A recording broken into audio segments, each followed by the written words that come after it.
খিজির এবং মুসা আলাইহিস সালাতু ওয়াস সালামের ঘটনা, এটা তো আরও আশ্চর্য। কেন পৃথিবীর ফিজিক্স সেখানে কাজ করেনি। যেখানে খিজির আলাইহিস সালাতু ওয়াস সালাম একটা শিশুকে হত্যা করে বলতেছেন যে এই শিশু বড় হলে তার বাপ মাকে হত্যা করবে, তো ভবিষ্যৎ দেখে এসে অতীতে বাস্তবায়ন, এটা পৃথিবীর টাইম ফ্রেমে ইম্পসিবল। যে আমি পৃথিবীর টাইম ফ্রেমে সময়ের সফর করব এবং সময়ের সফর করে ভবিষ্যৎ দেখে আসবো, ভবিষ্যৎ দেখে এসে ওটাকে অতীতে সংশোধন করব, এগুলো শুধু সায়েন্স ফিকশনে সম্ভব, এখন পর্যন্ত বাস্তবে সম্ভব নয়। কিন্তু সেটা কোরআনের মধ্যে খিজির আলাইহিস সালাতু ওয়াস সালাম করতেছেন, বলছেন এই ছেলে বড় হলে তার বাপ মাকে হত্যা করবে, তাই অতীতে তিনি তাকে হত্যা করতেছেন আগেই। তো খিজির আলাইহিস সালাতু ওয়াস সালামের সাথে সাক্ষাতের ঘটনা এবং তাকে খুঁজে বের করার ঘটনা এবং তার আড়াল হয়ে যাওয়ার ঘটনা পুরোটাই রহস্যময়। এই জন্য খিজির আলাইহিস সালাম সম্পর্কে পরবর্তী তার হাদিসেও কোনো স্পষ্ট বিবরণ খুঁজে পাওয়া যায় না, যে তিনি কে, কই থেকে আসলেন, নবী কিনা, কই থাকেন, খুঁজে পাওয়া যায় না। কিন্তু অবশ্যই কিছু কোয়েশ্চেন মার্ক আছে। সেই কোয়েশ্চেন মার্কগুলো কি? স্বাভাবিক পৃথিবীর কেউ হলে আল্লাহ সুবহানাহু ওয়া তাআলা বলতেন অমুক গ্রামে যাও, অমুক শহরে যাও, আমার একটা বান্দা আছে, খুঁজে পাবা, মানুষজন তাকে চিনে। আল্লাহ বলছেন না, তুমি মাছ ভেজে নাও, এই মাছ যেখানে জীবিত হয়ে সমুদ্রের মধ্যে, সমুদ্রের ধার দিয়ে চলতে থাকো, সমুদ্রের মধ্যে যেখানে এই মাছ জীবিত হয়ে চলে যাবে ওখানে তুমি পাবা। তারপরে মুসা আলাইহিস সালাতু ওয়াস সালাম ভুলে গেলেন, ইউশা বিন নুন ভুলে গেলেন, পরে মনে পড়লো আরে মাছ তো নাই, মাছ তো বের হয়ে গেছে, কোথায় বের হয়ে গেছে, আবার সেখানে ফিরে চলো। সেখানে দেখছি একজন কম্বল চাদর মুড়ি দিয়ে শুয়ে আছে এবং তিনি আশ্চর্য হচ্ছেন যে এখানে কে সালাম দিচ্ছে। আশ্চর্য হচ্ছে যে জান্নাতের সালাম এখানে কে দেয়। তবে কে তুমি? মুসা, নবী মুসা। তো বলে যে নবী মুসা। তারপরে তো লম্বা ঘটনা। তো এই জিনিসগুলো থেকে একটা কোশ্চেন মার্ক আসে, সেটাই যে নিশ্চিত তা বলা সম্ভব নয়, কিন্তু এতটুকু বলা যায় যে আল্লাহ সুবহানাহু ওয়া তাআলা সকল কিছুর উপর ক্ষমতাবান। মানুষের জ্ঞানের এবং দৃষ্টির সীমাবদ্ধতা অনেক বেশি, যেটা আমরা ভিন্ন প্রাণীর সাথে যদি আমাদেরকে তুলনা করি তাহলে আমরা বুঝতে পারব যে এই ঘরের মধ্যে যদি একটা পাখি ছেড়ে দিই তাহলে জানালা সে খুঁজে পাবে না, কাঁচের সাথে বাড়ি খেতে থাকবে।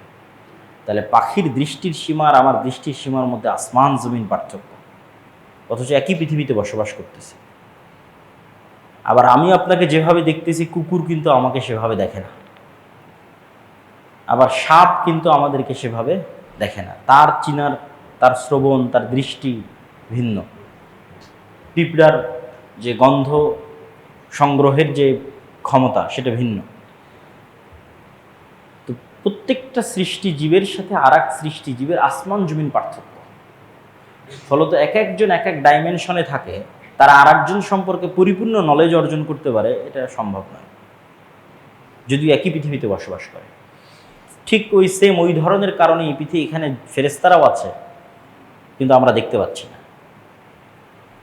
এটাই তো ঈমান। এখানে জিনেরাও থাকতে পারে কিন্তু আমরা তাদের দেখতে পাচ্ছি না। কোরআন এবং হাদিসে তো এভাবেই বলা আছে। মানুষ এলিয়ন খুঁজতেছে, তো মানুষ বাদে আর এক সৃষ্টিজীবের কথা পৃথিবীতে আছে, বলাই তো আছে, বুদ্ধিমান সৃষ্টিজীব, একটা ফেরেশতা, একটা জীব, কোরআন এবং হাদিসেই বলা আছে। তাহলে ওইভাবেও যে আল্লাহ সুবহানাহু ওয়া তাআলা দাজ্জাল এবং ইয়াজুজ মাজুজকে রাখতে পারবেন না, এটা অসম্ভব নয়।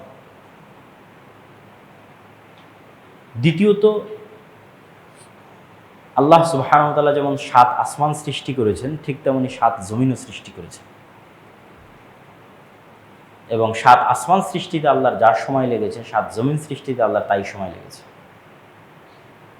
এবং কোরআনে আল্লাহ সুবহানাহু ওয়া তাআলা বলছেন যে প্রত্যেকটাতেই আল্লাহর আদেশ অবতীর্ণ হয়। ইয়াতানাজ্জালুল আমরু বাইনাহুন্না, প্রত্যেক আসমান এবং প্রত্যেক জমিনে আল্লাহর ওহী যায়, আল্লাহর আদেশ যায়। ফলত দাজ্জাল এবং ইয়াজুজ মাজুজকে যদি আল্লাহ সুবহানাহু ওয়া তাআলা অন্য জমিনে রেখে থাকেন, এটাও সম্পূর্ণরূপে নাকচ করা সম্ভব নয়, কিন্তু নিশ্চিত এটাও বলা সম্ভব নয়। কিন্তু কিয়ামতের পূর্ব মুহূর্তের ঘটনাগুলো যে অনেক ব্যতিক্রম, এটা বোঝা যায়। যে একদিন 1 বছরের সমান, এটা আল্লাহ চাইলে এমনিই করতে পারে। এখনও যদি আল্লাহ সূর্যকে আদেশ দেয় স্থির হওয়ার জন্য, তো একদিন 1 বছরের সমান হয়ে যেতে পারে। কিন্তু সাধারণত আল্লাহ সুবহানাহু ওয়া তাআলা এভাবে করেন না, সাধারণত করেন না। বরং যেটাই ঘটে ঘটনার ধারাবাহিকতায় ঘটে। তো যদি ঘটনার ধারাবাহিকতাতে ঘটতে হয় তাহলে পৃথিবীতে এমন ভয়ঙ্কর পরিবর্তন লাগবে, যেই পরিবর্তনের ধাক্কা স্বাভাবিক হতে অটোমেটিকই সূর্য এবং পৃথিবীতে একদিন হবে 1 বছর, এবং একদিন হবে, পরের দিন হবে 1 মাস, তারপরের দিন হবে 1 সপ্তাহ। ওই যে ভয়ঙ্কর ঘটনা ঘটেছে ওইটার ধাক্কা স্বাভাবিক হতে এই ঘটনা ঘটতে হচ্ছে, যে একদিন 1 বছর, একদিন 1 মাস, একদিন 1 সপ্তাহ, তারপরের দিনগুলো আবার পৃথিবীর স্বাভাবিক দিন।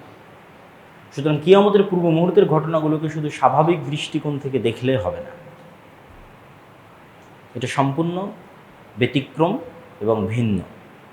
দাজ্জালের ফিতনা পৃথিবীর সবচেয়ে ভয়ঙ্কর এবং ভয়াবহ ফিতনা এবং সবচেয়ে ব্যতিক্রম ফিতনা, ভিন্ন ফিতনা। আর ইয়াজুজ মাজুজেরটা আরও ব্যতিক্রম, আরও ভয়াবহ। এই ফিতনাগুলো থেকে আমরা বাঁচবো কিভাবে? এই ফিতনাগুলো থেকে বাঁচার থেকে আমাদের শিক্ষা যেটা, যে আমরা 2টা বাক্য দিয়ে শুরু করেছিলাম, তাওহীদ এবং পরকাল, ইসলামের সারমর্ম। এই দুইটাতে যার বিশ্বাস যত মজবুত, সে পৃথিবীর সকল ফিতনা থেকে তত বেশি সেফ থাকবে। তাওহীদে যার বিশ্বাস যত মজবুত, পুনরায় জীবিত হবে, এইটাতে যার বিশ্বাস যত মজবুত, যে পুনরায় জীবিত হলে আল্লাহ সুবহানাহু ওয়া তাআলা আমাকে জান্নাতে দিবেন। তো আসহাবুল উখদুদ ওয়াস সামাই যাতিল বুরুজ ওয়াল ইয়াউমিল মাউউদ ওয়া শাহিদুন ওয়া মাশহুদ কুতিলা আসহাবুল উখদুদ। আসহাবুল উখদুদকে বলা হচ্ছে সামনে আগুন, হয় ঈমান না হয় আগুনে ঢুকে পড়ো। তো আসহাবুল উখদুদ আগুনে ঢুকে পড়তেছে, এটা কেমনে সম্ভব? তাওহীদের প্রতি অগাধ আস্থা, এবং আমি যে আগুনে ঢুকতেছি আগুন তো জান্নাত, কেন মৃত্যুবরণ করলেই তো আমি জান্নাতে চলে যাব।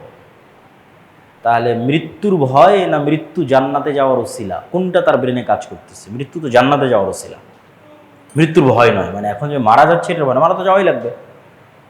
তাহলে আমার এই মৃত্যুটা হচ্ছে জান্নাতে যাওয়ার ওসিলা, মরলেই জান্নাতে চলে যাবে। তাহলে ওই যে পরকালের প্রতি অগাধ আস্থা, তাহলে ওই আগুনের মধ্যে সে জান্নাত দেখতে পাচ্ছে, ফলত তার জন্য ওই আগুনে ঢোকা সহজ। এই ধরনের ঈমান ছাড়া পৃথিবীর কোনো ফিতনা থেকে বাঁচা সম্ভব না। আমরা তো এখনো অসংখ্য ফিতনার মধ্যে আছি।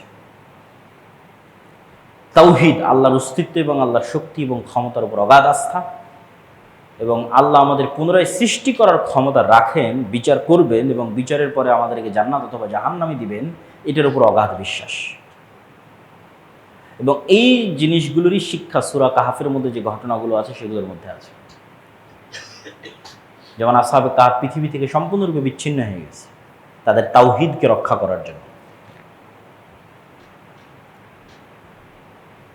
তো এই জন্য আমাদের তাওহীদের প্রতি বিশ্বাস এবং পরকালের প্রতি বিশ্বাসের মাত্রা বাড়াতে হবে, ঈমানকে মজবুত করতে হবে।